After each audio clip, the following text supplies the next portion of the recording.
अल्लाह ताला ने इस दुनिया में एक ऐसा इंसान भेजा था जिसे इसमें आज़म का इल्म अता फरमाया था। मतलब वो जो दुआ करता कबूल होती थी। और फिर उसने एक ऐसी हरकत की कि अल्लाह ने खुद उसको कुरान में कुत्ता करार दिया है। ये उस वक्त की बात है जब हज़रत मूसा अलैहिस्सलाम के ज़माने में बनी इसराइल में एक बहुत बड़ा आलिम और आबिद था जिसका नाम बलअम बाउरा था। वो दिन रात इबादत करता और लोगों को दीन सिखाता था। जब हज़रत मूसा अलैहिस्सलाम अपनी कौम के साथ मिस्र से निकलकर फ़लस्तीन की तरफ आए तो रास्ते में एक इलाके बल्का से गुजरे। वहाँ एक जालिम बादशाह बल्क हुकूमत करता था।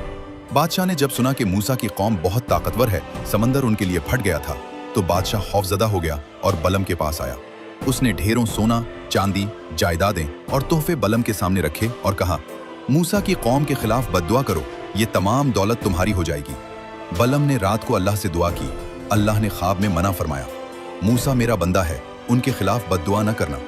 सुबह बलम ने इनकार कर दिया, लेकिन बादशाह मजीद दौलत लेकर आया। बलम का दिल ललचा गया। बीवी और बच्चे भी दबाव डालने लगे। बलम ने दोबारा दुआ की, लेकिन इस बार दिल में दौलत की मोहब्बत थी। अल्लाह ने आजमाइश में इजाजत दे दी।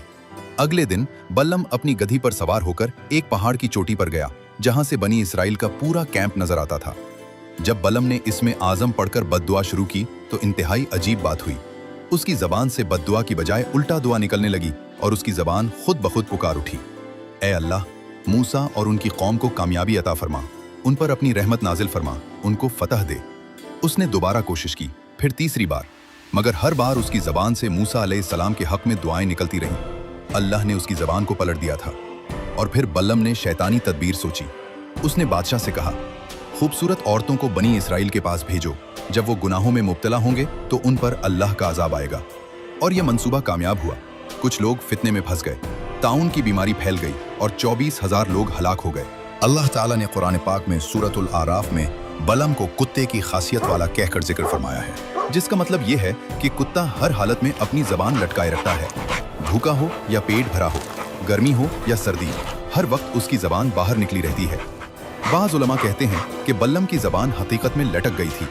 अल्लाह ने उसे इतनी शदीद रुसवाई दी कि उसकी जबान मुंह से बाहर निकल आई और वो कुत्ते की तरह बदसूरत नजर आने लगा। लोग उससे नफरत करने लगे थे।